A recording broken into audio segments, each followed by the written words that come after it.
ClawHunter follows in the footsteps of titles such as Uncharted, Tomb Raider, or The Dig. It's an action-adventure game with a focus on a thrilling main storyline which takes place in 17th century on a Pacific island where Cretaceous life has been perfectly preserved. You will get to observe many different kinds of dinosaurs and other prehistoric life, and explore beautiful and rugged vistas of this long-forgotten place. Also, you need to be on the lookout for dinosaurs. They may be a threat, as well as helpful companions. You may learn how to tame them, ride them, or even fly them. But the dinosaurs are not the only danger you may encounter on the island. There are also human enemies, far more insidious than any dinosaur can be. You will have to pit your wit against them. The story will be propelled forward by cinematic scenes, adding to the film atmosphere of the game.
I'm the marketing director on Last Year.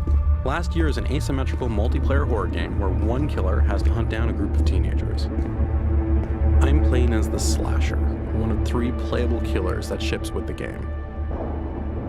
The game is set on Halloween night in 1996. We've been meticulously crafting a universe that draws you in and puts you in the center of your own 90s horror film. Survivors can actually fight back with weapons, so being the killer means you need to be smart and creative with how you attack your victims. One of the best ways to do this is with Predator mode. This lets the killer unspawn and turn invisible at any time. The killer can then move extremely fast, completely invisible to the other players, and use this to plan the perfect ambush or toy with the survivors. To spawn in or out, the killer has to be out of sight, or use the environment as a spawn point. There's a couple of survivors now. It looks like Chad and Troy. They might actually have weapons already, so it could be risky to try and attack 2 people head on. What I'll do is unspawn and look before I plan my attack. First, I'll place a trap here. Last year is filled with different environmental spots, like this trapdoor, that the killer can use to separate survivors from one another. Now I'm going to actually use that skylight up there as my spawn point. Now that I've trapped him, I'm going to go in for the kill.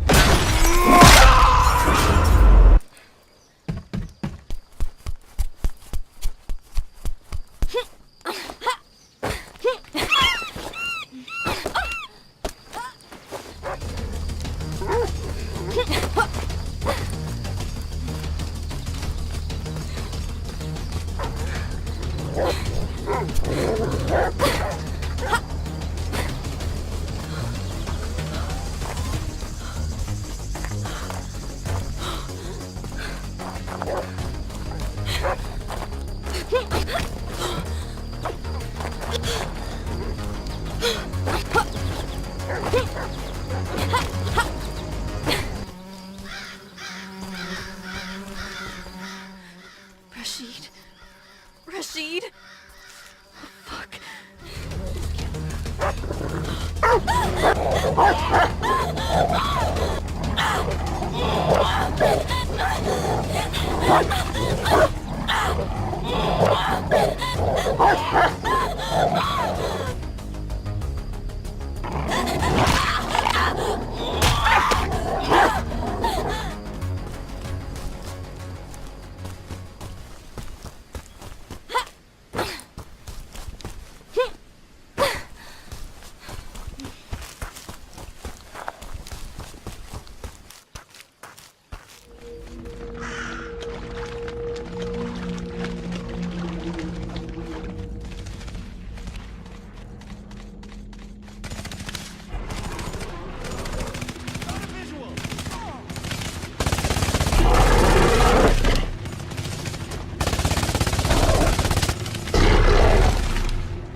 The combat skill can be effectively used against other players, NPCs, and it can be used against animals too. Although we do not recommend you attack bigger and more dangerous animals unless, of course, you're sure that you can beat them or outrun them.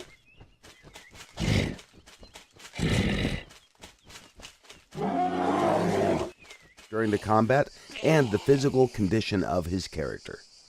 Now that you know the basics, let's take a look at how the combat system works in other modern survival games. For this, we created a simulation of the type of unarmed combat that you can find in practically every survival game available on Steam. From what you can see here, the character is constrained at the hip, but you can tilt their upper body and throw random punches toward your opponent. The camera is locked behind the character. It doesn't provide the player with a good overview of the situation. Or, if he's more skillful, then he can step in, close the distance, and use a more powerful punch. Combos are special attack combinations that inflict more damage than a normal punch or kick, but they also drain stamina at a faster rate. The best way to use a combo is against a dodge or a block, and if you perform the combo successfully, you'll increase the chance for a knockout. Along with the skill level, the character's attributes will also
and humans have almost eradicated your kind entirely. Here we can see two of them hacking away at the body of your father, probably to take a trophy. They've spotted us. We need to get away. And while a child, you can easily be killed, even by the weakest humans.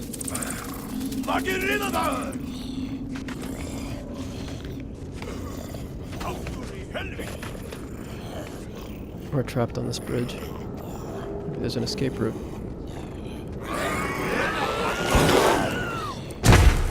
Okay, I think we're safe. As you move around the caves and tunnels that these creatures inhabit, you'll see what humans have done to your kind over the years. Sneak to safety. Now, one of the things about being a young creature is that you can crawl into spaces that no human could follow.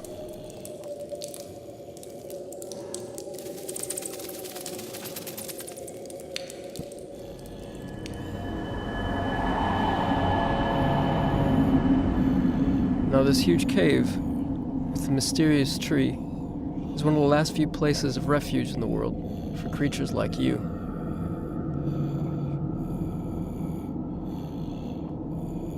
So that's the world through the eyes of a young creature, running away from even the weakest human. Now we're going to go forward in time and see the world through the eyes of a larger, more powerful adolescent creature, and see what they're capable of doing.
Each creature in the world of Wild has special skills and abilities that will help you survive in this harsh environment. This eagle has a very powerful vision, which will help you to spot and catch small creatures, like those snakes over there.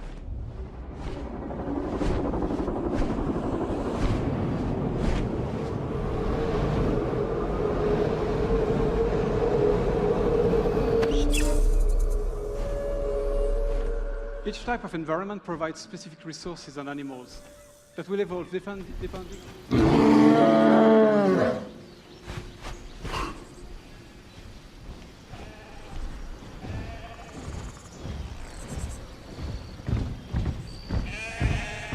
The bear is a powerful ally that will help me during challenging combats. He is also a very fast and friendly mount, which is quite handy to travel across the vast and seamless world of Wild.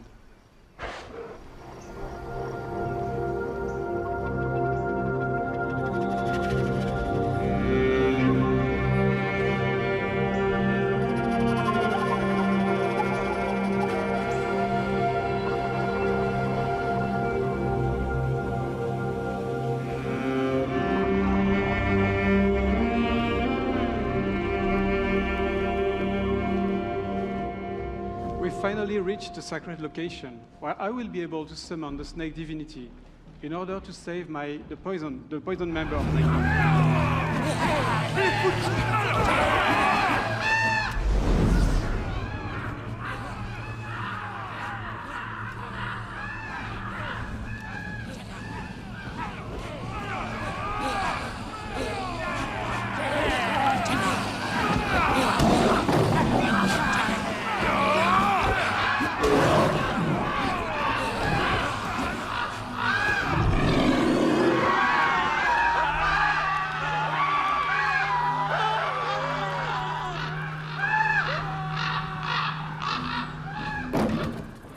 Now that the area is safe, I can finally reach the sacred sanctuary. There's a lot of places like that in Wild, and I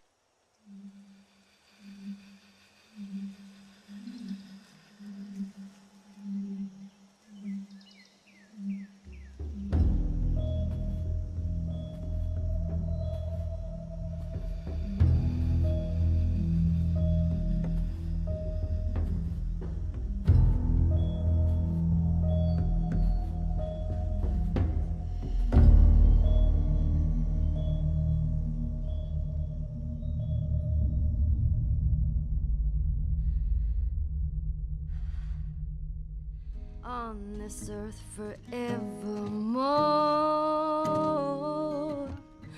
Said I walk beside the still waters and they restore my soul, but I can't walk on the path of the right because I'm wrong.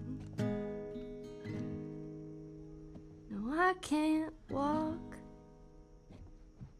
on the path of the right 'cause I'm wrong.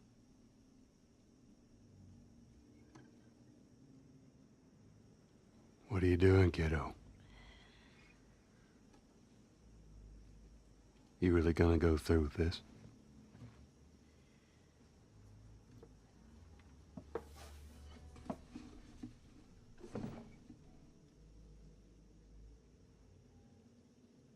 I'm gonna find, and I'm gonna kill every last one of them.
Вообще круто!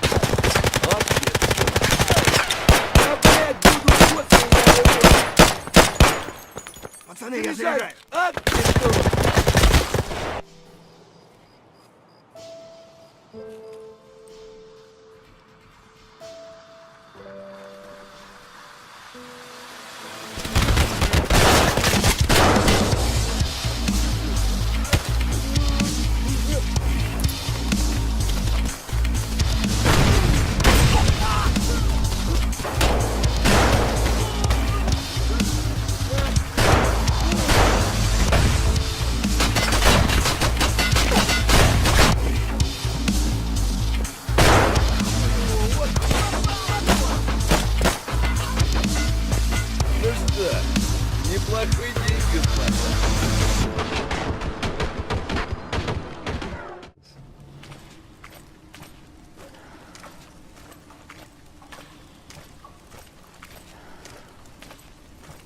And one of these has been to rely on 3D spatial sound.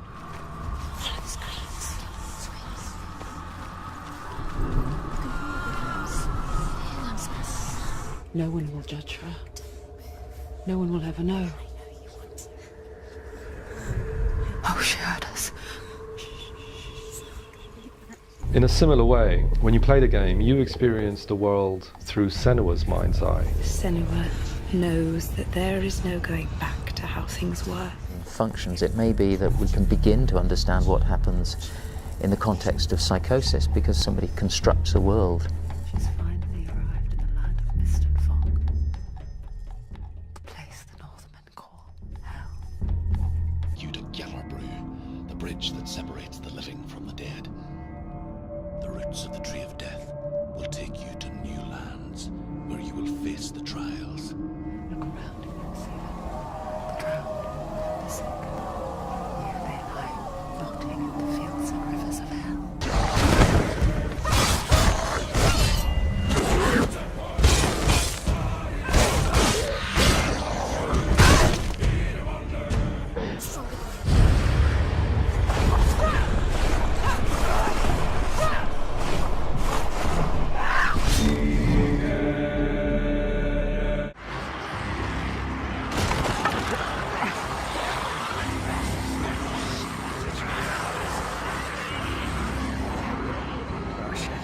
Oh, shit.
And only do the things you do.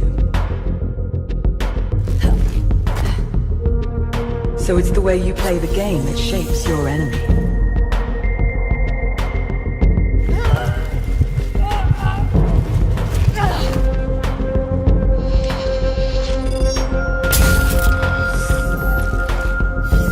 Every interaction, every movement has consequence. But it's only once your behavior diverges enough from the current echoes, and the palace reboots, that the echoes will be updated. So when the light returns, you'll be facing its newest version of you. Reborn with all the choices you made in the last cycle. They learn from me. They do what I do.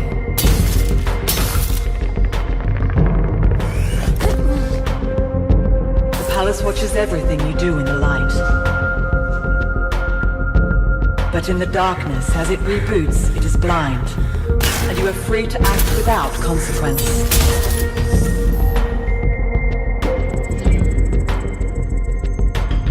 The only way the echoes never change is that they'll always want to kill you. But you decide which tools they have at their disposal. If you cease to do something, so will they after the next blackout. Always stay a step ahead of the echoes, and keep a cool head if you want to survive the palace.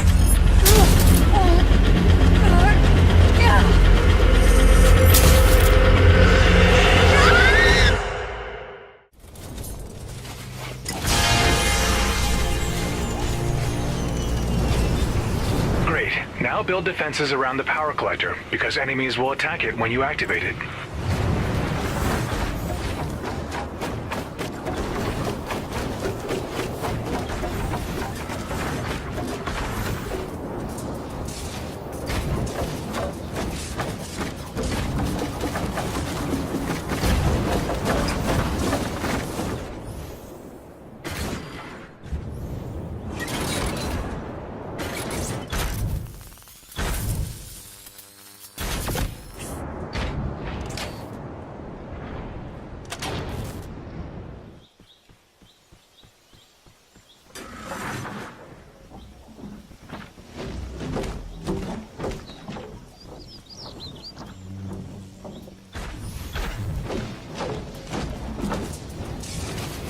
Atlas activated.